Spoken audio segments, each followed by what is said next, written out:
Hey everyone, this is Rajvardhan Jain Soni and you are watching Jain Rajvardhan YouTube channel.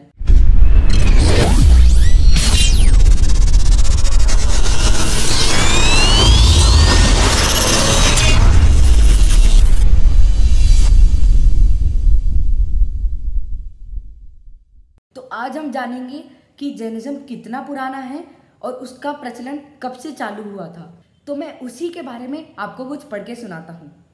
क्या आपके मन में ये सवाल नहीं आता कि जैन धर्म कितना पुराना है, कितना प्राचीन है? सिर्फ हम सुनते आ रहे हैं कि जैन धर्म अनादि काल से चलता आ रहा है और आगे भी चलता रहेगा। पर क्या आपको पता है ये अनादिकाल का मतलब क्या होता है?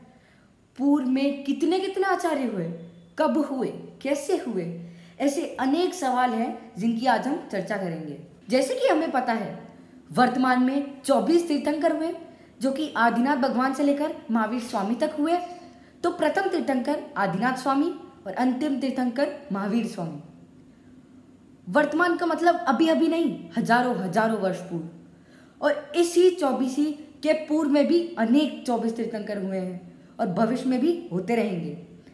तो भूतकालीन 24 तीर्थंकर, वर्तमान 24 तीर्थंकर और भविष्यकालीन 24 तीर्थंकरों के नाम हमें आगम में मिलते हैं। किंतु इसके पहले भी अनेक तीर्थंकर हुए हैं जिनका नाम अभी हमें ज्ञात नहीं है। हम इतनी दूर नहीं जाते हुए चर्चा करते हैं वर्तमान 24 तीर्थंकरों की, यानी आदिनाथ स्वामी से लेकर महावीर स्वामी तक के तीर्थंकरों की। उनके बाद जो प्रचलन करते हैं जैनिज्म का, वो आचार्यों की बात करेंगे। आदिनाथ भगवान का आयु काल 84 लाख वर्ष पूर्व यानी 84 लाख वर्ष पूर्व था और महावीर भगवान का 72 वर्ष। आजकल हमें सिर्फ लाख, करोड़, अरब, खरब तक की ही गिनती पता है, पर इसके आगे भी बहुत अंक होते हैं जिनकी चर्चा हम आगे आने वाले वीडियोस में जरूर से करेंगे। कोड़ी, कोड़ा, कोड़ी वगैरह आदि।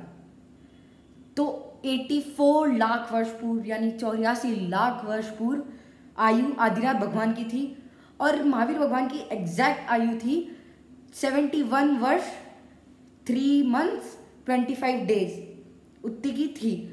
पर हम राउंड फिगर करके अगर देखते हैं तो 72 वर्ष यानी 72 वर्ष कहते हैं भगवान महावीर की आयु जो थी। तो पहले आयु लाखों वर्ष की हुआ करती थी। यह बात हमें पता चलती है। जैसे कि हमें पता है कि हम पंचम काल में, जिसे हम कलयुग भी कहते हैं, इसमें हम चल रहे हैं। किंतु महावीर भगवान को तो चतुर्थ काल में ही निर्वाण यानी मोक्ष हो गया था। जब तक चतुर्थ काल खत्म होने में 3 वर्ष 6 माह 15 दिन रह गए थे, तभी भगवान महावीर को निर्वाण हो गया यानी मोक्ष हो गया। और उसके बाद केवली, श्रुत केवली और कई अनेक आचार्य हुए जिनके द्वारा 683 वर्ष यानी 683 वर्ष तक अंग और पूर्वांग का अंशरूप ज्ञान रह गया। अंग और पूर्वांग मतलब द्वादशांग जिनवानी का ज्ञान। शॉर्ट में अगर कहें तो जैनिज्म का पूर्ण ज्ञान यानी होल ज्ञान ऑफ जैनिज्म। तो आज हमारे पास जैनिज्म का पूरा ज्ञान है। आज हमारे पास जिनवानी का जैनिज्म का जो ज्ञान उपलब्ध है वह पूर्ण द्वादशांग का कुछ अंश ही है, कुछ छोटा सा ही पार्ट है। और वह भी पूर्व आचार्यों का हम पर उपकार है जिन्होंने उसे बुक्स में, ताड़पत्रों में, लिखित रूप में हमारे लिए संजोग कर रखा। खैर यह अलग विषय है, दूसरा टॉपिक है। हम बात कर रहे थे जैनिज्म की प्राचीनता की। भगवान महावीर के निर्वाण के 683 वर्ष यानी 683 वर्ष तक की आचार्य परंपरा का वर्णन हमें जहां भी मिलता है, शिलालेखों में, पूर्व ग्रंथों में, पर उसमें यही वर्णन मिलता है कि 62 वर्ष में इतने आचार्य हुए, 100 वर्ष में इतने आचार्य हुए। और उस समय के राजाओं का भी वर्णन हमें मिलता है। कहने का मतलब यह है कि बाद में आयु का काल कम होते होते 100 वर्ष था, उससे भी कम ही रह गया था। जहां भगवान आदिनाथ की इतनी आयु लाखों हजारों वर्ष की हुआ करती थी। खैर, आचार्यों के परंपरा में भी मूल संघ का विच्छेद मतलब अलग अलग होकर नए नंदी, सेन आदि संघ गण उपगण में अलग अलग ग्रुप डिवाइड होने चले गए थे और अनेक आचार्य हुए, किंतु उनका सबका वर्णन नहीं मिलता था। कुछ महान महान आचार्यों का वही वर्णन हमें हमारी बुक्स में, ताड़पत्रों में देखने को मिलता है। एक और इम्पॉर्टेंट पॉइंट यह भी है कि सदी, डेकेड्स, ईयर्स गिनने के अलग अलग प्रकार अलग अलग टाइम पर फेमस यानी प्रचलित हुए। जैसे कि अभी हम ईसवी सन को मानते हैं, ऐसे पहले वीर निर्वाण, विक्रम संवत, शक संवत, ईसवी सन एक्सेट्रा एक्सेट्रा संवत प्रचलित थे।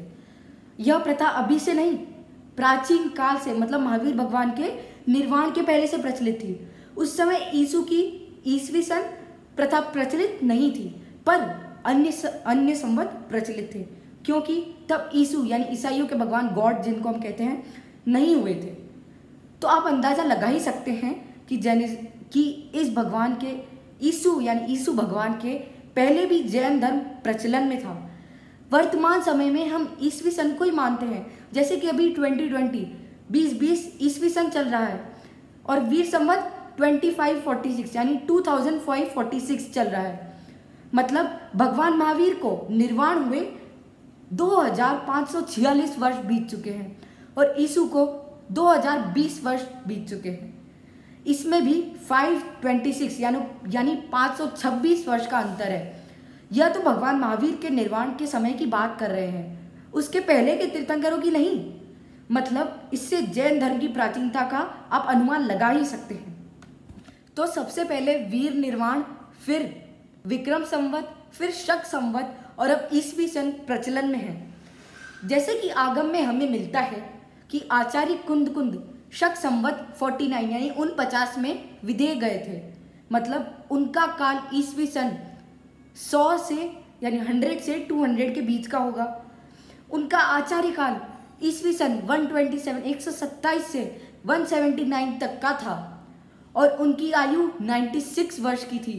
इससे हम यह कह सकते हैं कि आज की करीब 1900 वर्ष पूर्व यानी 1900 वर्ष पूर्व आचार्य कुंद हुए होंगे और उनके पहले भी अनेक महान आचार्य हुए हैं, जिनका वर्णन हम आगे के वीडियोस में करेंगे, जैसे कि मैंने आपको पहले बोला था। तो इतना पॉइंट क्लियर रखें कि आगे हम सब ईसवी सन के आधार पर ही बात करेंगे, ताकि हम अंदाजा लगा सकें कि कौन से आचार्य कितने वर्ष पूर्व लगभग हुए होंगे। और इन टाइम पीरियड में कुछ ग्रंथों में कुछ मतभेद मिलते हैं, पर लगभग कुछ वर्षों का अंतराल होता है।